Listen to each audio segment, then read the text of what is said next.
Hey you guys, welcome to my channel. Thank you so much for tuning in. I hope you have had a wonderful week. Today, since we're on the cusp of 2020, I didn't want to do like a basic favorites necessarily of this past year, but I wanted to focus on those perfumes that I found myself using frequently that weren't necessarily on my favorites list. So to start out with, one that I rarely talked about, and I believe this was in my overall perfume collection video, but this is Elysium. This came out in '93. This is another one that I'm gonna classify as old school.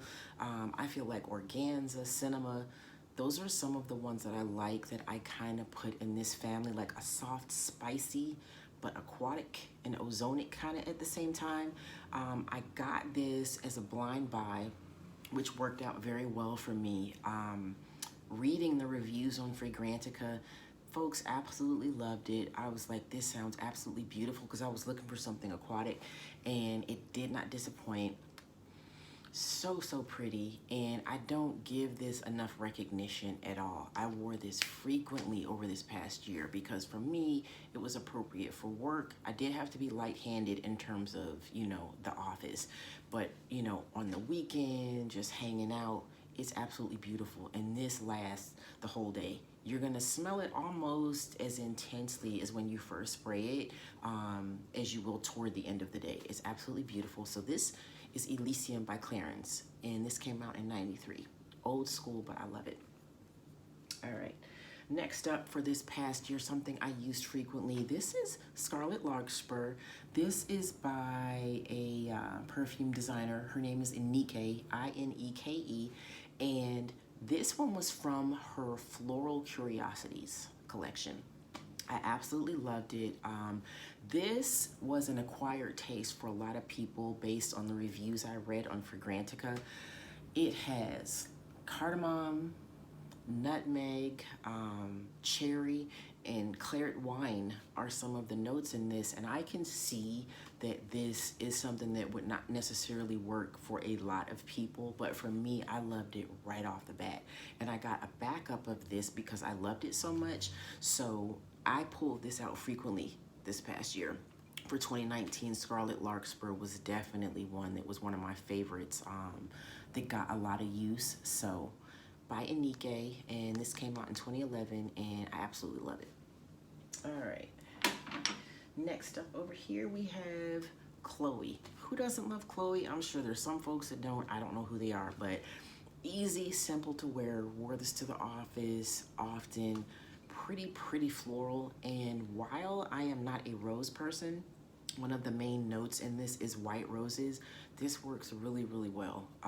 The combination of florals in this are absolutely beautiful. So this was one that was easy to pull out when I couldn't think about what should I wear today, you know, for work that won't be offensive, on the metro. This was really easy. And it's super concentrated, and this lasts all day.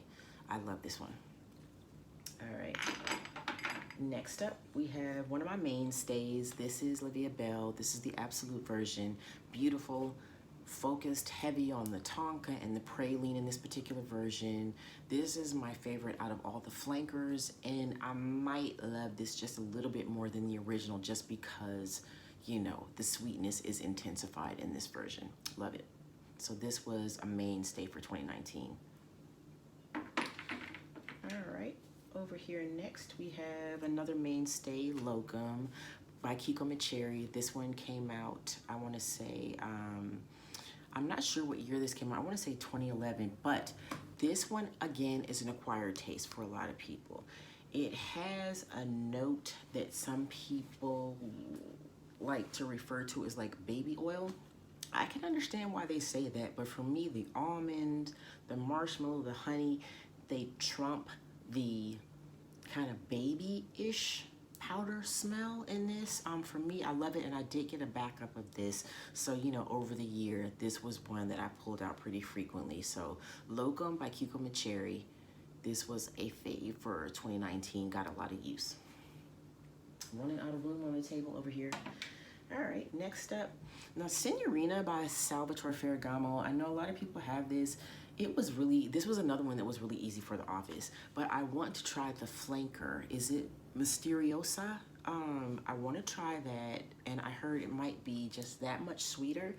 The panna cotta note in this particular version was what drew me into this one, and that's why I love this one. I love that custardy, creamy smell, sweet smell in this, but I do want to try the flanker, but this was definitely one that got a lot of use in 2019.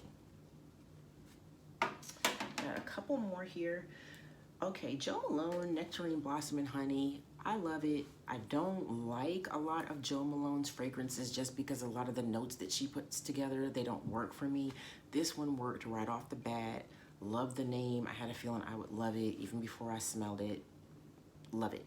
And I actually got the body cream with this, which to me is as concentrated as the actual perfume.